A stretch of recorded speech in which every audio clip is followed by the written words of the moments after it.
இன்றைக்கு நாம் தியானிக்க இருக்கிற வசனம் சங்கீதம் 62 அதிகாரம் 5 வசனம். என் ஆத்துமாவே தேவனை நோக்கி அமர்ந்திரு, நான் நம்புகிறது அவராலே வரும். நீங்கள் இன்னைக்கு கர்த்தர் நமக்கு வாக்கு பண்ணுகிறார், நம்ம ஆத்துமாவை தேவனை நோக்கி அமர்ந்திருக்க சொல்லுகிறார்.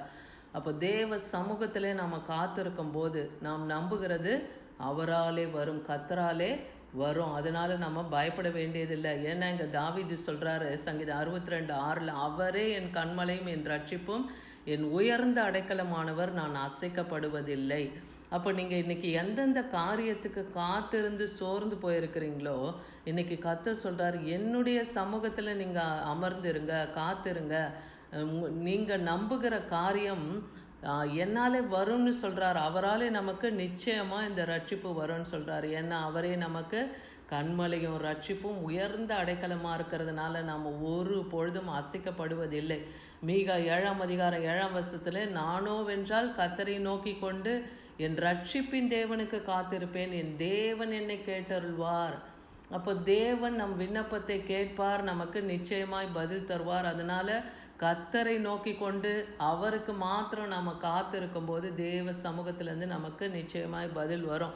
என்ன சங்கீதம் 27:7 பாருங்கள், நானே ஜீவனுள்ள தேசத்திலே கர்த்தருடைய நன்மையை காண்பேன், நான் விசுவாசியாக இருந்தால் கெட்டு போயிருப்பேனேன்னு இங்கே தாவீது சொல்கிறார். அப்போ ஜீவனுள்ளோர், ஏன்னா அவர்கள் பகைவர்கள் சத்ருக்கள் அவரை சூழும் போதெல்லாம் கர்த்தர் அவரை எல்லா தீங்குக்கும் விலக்கி பாதுகாத்தார். இந்த ஜீவனுள்ள தேசத்தில் நான் மறுபடியும் இதை காண்பேனோன்னு அவர் நினைக்கும் போது அதை விசுவாசியாது இருந்தால் நான் கெட்டு போயிருப்பேன். அப்போ ஒரு முறையும் எல்லா தீமையான கிரியைகளுக்கும் தாவீதை கர்த்தர் விடுவித்து காத்தார் இல்லையா?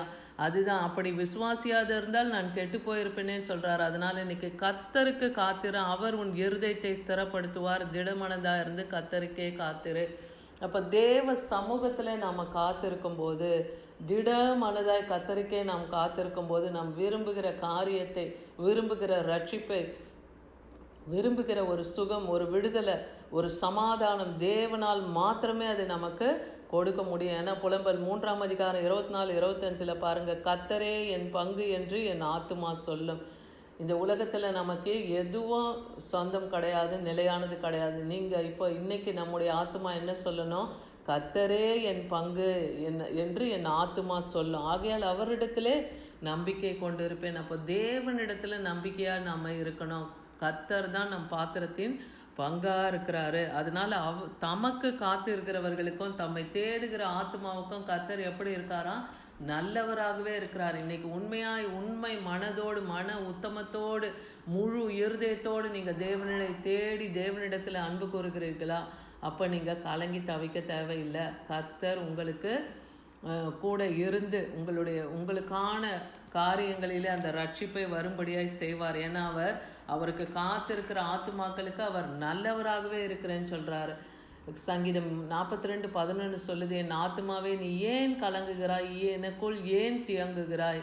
தேவனை நோக்கி காத்திரு, உன் முகத்துக்கு ரட்சிப்பும் உன் தேவனுமாய் இருக்கிறவரை நான் இன்னும் துதிப்பேன். அப்போ நீங்கள் உங்களுடைய காரியங்கள் நடக்காததுனால நீங்கள் கலங்கி தவிக்காதபடிக்கு, தியங்காதபடிக்கு கர்த்தர் இன்னைக்கு சொல்கிறாரு, தேவனை நோக்கி காத்திருங்கன்னு. இன்னைக்கு நமக்கும் கர்த்தர் இதை வாக்கு பண்ணுகிறார். என்ன, என் முகத்துக்கு ரட்சிப்பும் என் தேவனுமாய் இருக்கிறவரை நான் இன்னும் துதிப்பேன்னு இங்கே தாவீது சொல்கிறாரு. என்ன போராட்டங்கள் பாடுகள் வருகிறது போல நமக்கு தெரிந்தாலும் இன்னைக்கு கர்த்தரிடத்தில் நாமே ஒப்பு கொடுத்து தேவனை அதிகமாய் நாம் துதி எடுக்கும்போது சாத்தான் அந்த இலையில ஓடுவான் இல்லையா? ஏன்னா பிசாசுக்கு எதிர்த்து நில்லுங்கள், அப்பொழுது அவன் உங்களை விட்டு ஓடிப்போவான். ஏன்னா தேவனை துதிக்கிறது அவனால் காது கொடுத்து கேட்க முடியாது. அப்போ நீங்கள் துதிக்கும் போது உங்கள் இலையில் இருக்கிற பிரச்சனைகள், போராட்டங்கள், பாடுகள் எல்லாவற்றிலிருந்தும் தேவன் இந்த நாளில் விடுவிக்க அவர் வல்லமில்லராக இருக்கிறார். சங்கீதம் 71:5 அதான் சொல்லுது, கர்த்தாவே ஆண்டவரே நீரே என் நோக்கமும் என் சிறு வயது தொடங்கி என் நம்பிக்கையுமாய் இருக்கிறீர்.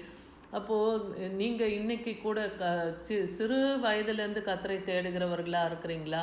அப்படி இருக்கிற உங்களுக்கும் கர்த்தர் இன்னைக்கு சொல்கிறாரு, நான் தான் உங்களுக்கு நம்பிக்கைன்னு சொல்கிறார். சிறு வயது தொடங்கி நீங்கள் அவரை நம்பி இருக்கும்போது அவர் தான் உங்கள் கண்மலை, அவர் உங்கள் உயர்ந்த அடைக்கலமாக இருந்து உங்களை ஒரு பொழுதும் அவர் விட்டு விட மாட்டார். நம்பிக்கையோடு விசுவாசத்தோடு விசுவாசத்தில் பலன் கொள்ளுகிறவர்களாக நாம் இருக்கணும்.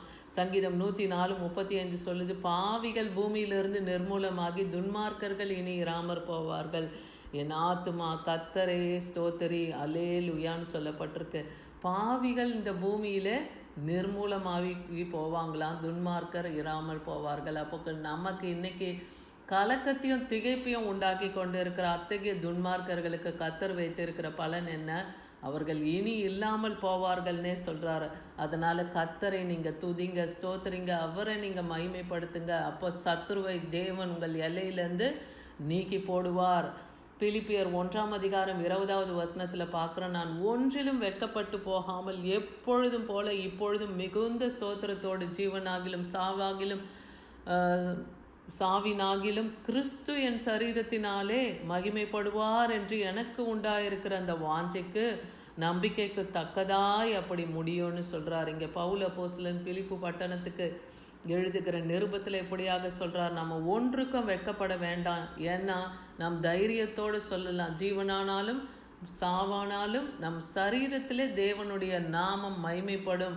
அந்த நிச்சயம், அந்த நம்பிக்கை நமக்கு இருந்தால் போதும். ஏன்னா கர்த்தர் நம்மோடு கூட வாசம் பண்ணுகிறார். சங்கீதம் 37:34 பார்க்குறோம், கர்த்தரிடத்திலே மனமகிழ்ச்சியார், அவர் உன் இருதயத்தின் வேண்டுதல்களை உனக்கு அருள் செய்வார். அப்போ தேவனிடத்தில் உங்களுடைய காரியங்களுக்கு காத்திருக்கீங்கன்னா விசுவாசத்தோடு தேவனை மகிமைப்படுத்தி கொண்டே இருங்க, துதித்து கொண்டே இருங்க. கர்த்தருக்குள்ளாக மன மகிழ்ச்சியாக நீங்கள் இருக்கும்போது தேவன் உங்கள் வேண்டுதல்களை கேட்டு உங்கள் விண்ணப்பங்களுக்கு நிச்சயமாக அவர் பதில் தருவார். நீர் எனக்கு பயங்கரமாக இராதேயும், தீங்கு நாளிலே நீரே என் அடைக்கலம் என்று எரேமியா புத்தகத்தில் 17:17 பார்க்குறோம். அப்போ அவர் நமக்கு பயங்கரமாக இருக்க மாட்டார், அவர் தீங்கு நாளிலே நமக்கு அடைக்கலனாக இருப்பேன்னு சொல்கிறாரு. அடைக்கலம், அவர் தான் நமக்கு உயர்ந்த அடைக்கலமும் பலனுமாக இருக்கார். நம்மை கொள்ளையிட்டவர்களை தேவன் என்ன பண்ணுவார், சும்மா அவர்களே விடமாட்டார். செப்பனியா 3:8 இப்படி சொல்லுது, நான் கொள்ளையிட எழும்பவும் நாள் மட்டும் எனக்கு காத்திருங்கள் என்று கர்த்தர் சொல்லுகிறார். என் சினமாகிய உக்கிர கோபத்தை எல்லாம் அவர்கள் மேல் சொரியும்படி ஜாதிகளை சேர்க்கவும் ராஜாக்களை கூட்டவும் நான் தீர்மானம் பண்ணினேன். பூமியின் எரிச்சலின் அக்கினினாலே அது அழியும் அப்படின்னு சொல்கிறாரு. அப்போது நாம் தேவன் இப்போ நம்மை ஒருத்தர் கொள்ளையிடணும், நம்மை அழிக்கணும், நமக்கு விரோதமாக எழும்பணும்னு நினைக்கிறவர்களுக்கு எதிராக கர்த்தர் இன்னைக்கு சொல்கிறாரு, எனக்கு நீங்கள் காத்திருங்க. நான் இப்போது கோபத்தோடு பற்றி எறிகிற அந்த அக்கினியோடு நான் வரேன்.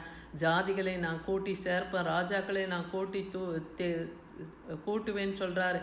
என்னுடைய தீர்மானத்தின்படியே இந்த பூமியில் எரிச்சலையும் அக்கினியினாலேயே இதை அழிப்பேன்னு சொல்கிறார். அக்கிரமக்காரர்கள் நிறைந்திருக்கிற இந்த பூமியிலே, அசுத்தமும் பாவமும் நிறைந்திருக்கிற பூமியிலே தேவன் நியாயம் தீர்க்க அவர் நிச்சயமாய் வரப்போகிறார். அதனால் இன்றைக்கி உங்கள் ஆத்துமா கலங்க தேவையில்லை, திகைக்க தேவையில்லை.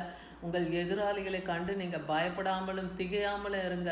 திட மனதாக இருந்து கர்த்தருக்கு காத்திருங்க. தேவனை நோக்கி உங்கள் ஆத்துமா அமர்ந்திருக்கும் போது நீங்கள் நம்புகிற அந்த ரட்சிப்பு அவராலே கர்த்தராலே வரும். அதை விசுவாசிங்கள். ஆமீன்.